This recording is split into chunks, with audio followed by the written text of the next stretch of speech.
নবী সাল্লাল্লাহু আলাইহি সাল্লাম বলেছেন, তোমরা কবরে আসার আগে কবরের মাল সামানা প্রস্তুত করে আসো, কারণ কবর অনেক ভয়ঙ্কর কর। এখানে সাপ বিচ্ছুর ঘর, আগুন আজাবের ঘর। কবরে না আছে বিছানা, না আছে দরজা জানালা। কবরের সাথে আজ পর্যন্ত যে কবরে গেছে তার সাথে পৃথিবীর কারো কোনো যোগাযোগ হয় নাই।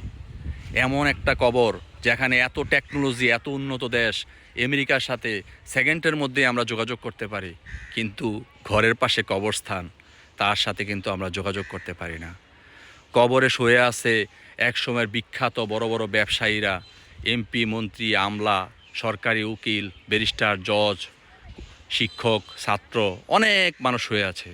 কিন্তু তারা কিন্তু এক সময় দুনিয়াতে আমাদের মতোই চলাফেরা করত, অহংকার করত, গর্ব করত। কিন্তু আজকে তারা কবরবাসী। কিন্তু আমাদেরও কিন্তু সেই পরিণতি হবে, আমরাও কিন্তু সেদিকেই যাচ্ছি। কুল্লু নাফসিন জায়কাতুল মাউত, প্রত্যেক প্রাণীকেই মৃত্যুর স্বাদ গ্রহণ করতে হবে, যেটা আজ হোক বা কাল হোক, তাই আসুন আমরা কবরকে নিয়ে চিন্তাভাবনা করি। আমরা অবশ্যই কবরে যেতে হবে, কারণ আমরা এখন হয়তো বুঝি না, আমরা দুনিয়ায় শয়তানের মোহে পড়ে, দজ্জালের ফেতনায় পড়ে আমরা কবরকে ভুলে আছি, মৃত্যুকে ভুলে আছি। কিন্তু এই কবরই হবে আমার একমাত্র সাথী, যেখানে মিনিমাম 50,000 বছর থাকতে হবে।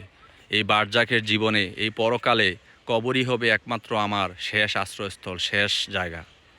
এই কবরকে আমাদের উপেক্ষা করার কোনো সুযোগ নেই।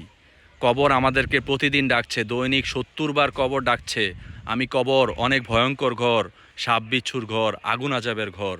আমার কাছে আসার আগে তোমরা প্রস্তুতি নিয়ে এসো, আমি অনেক ভয়ঙ্কর। আমার কবরের ভিতরে আছে আগুন, দাবানল, জাহান্নামের ভয়ঙ্কর আগুন। আমার কবরে আসার আগে তুমি প্রিপারেশান নিয়ে আসো। যদি আমার কবরে আসার আগে তুমি প্রিপারেশান নিয়ে না আসো, তাহলে এখানে বিপদে পড়লে কে বাঁচাবে তোমাকে? কেউ বাঁচাতে পারবে না। দুনিয়ায় এত কোটি কোটি টাকার সম্পদ বানিয়েছি, সম্পদের পাহাড় করেছি। দুনিয়াতে আমরা হালাল হারামের বাছবিচার করি নাই। দেখেন এই মানুষগুলা শুয়ে আছে যাদের কোনো নিশ্চিহ্ন নাই। এখানে যে কবর আছে কোনো নিশানাও নাই, সব জঙ্গলের মধ্যে আছে। শুধু একটু যে বাঁশের একটু ছোট্ট একটু চিহ্ন আছে যে না এখানে একটা কবর আছে। দেখছেন কবরের একটা মানুষের শেষ পরিণতি। তারা কি আমাদের মতোই মানুষ ছিল না? তারা কি দুনিয়াতে চলাফেরা করে নাই? তারাও কিন্তু 60, 70, 80, 100 বছর হায়াত পাইছে। তারাও কিন্তু আমাদের মতো চাকরি, ব্যবসা, উকিল, পেশাদার বিভিন্ন কাজে নিয়োজিত ছিল। আজকে কিন্তু তারা কবরবাসী। কবর আজাব থেকে বাঁচার জন্য নবী সাল্লাল্লাহু আলাইহি সাল্লাম আমাদেরকে দোয়া শিখিয়ে দিয়েছেন, আল্লাহুম্মা ইন্নী আউযু বিকা মিন আজাবিল কবর। আল্লাহ, আপনি আমাদেরকে কবর থেকে হেফাজত করুন। যদি কোনো ব্যক্তি প্রতি রাত এশার নামাজের পর ঘুমানোর আগে সূরা মুলক পড়ে ঘুমায়, তাহলে কবরে সূরা মুলক তাকে হেফাজত করবে। যতক্ষণ না পর্যন্ত তাকে জান্নাতে না নিবে, ততক্ষণ পর্যন্ত সূরা মুলক আল্লাহর সাথে যুদ্ধ করবে। তাই আসুন নিয়মিত সূরা মুলক পড়ার অভ্যাস করি, তাহলে ইনশাল্লাহ আমরা কবরের আজাব থেকে রক্ষা পাব। কারণ কবর যে কত ভয়ঙ্কর ঘর, কবর যে কত ভয়ঙ্কর সাপ বিচ্ছুর ঘর, এটা আসলে কেউ জানে না, একমাত্র আল্লাহ ছাড়া। তাই আসুন কবরের জন্য নিজে পাথেও তৈরি করি।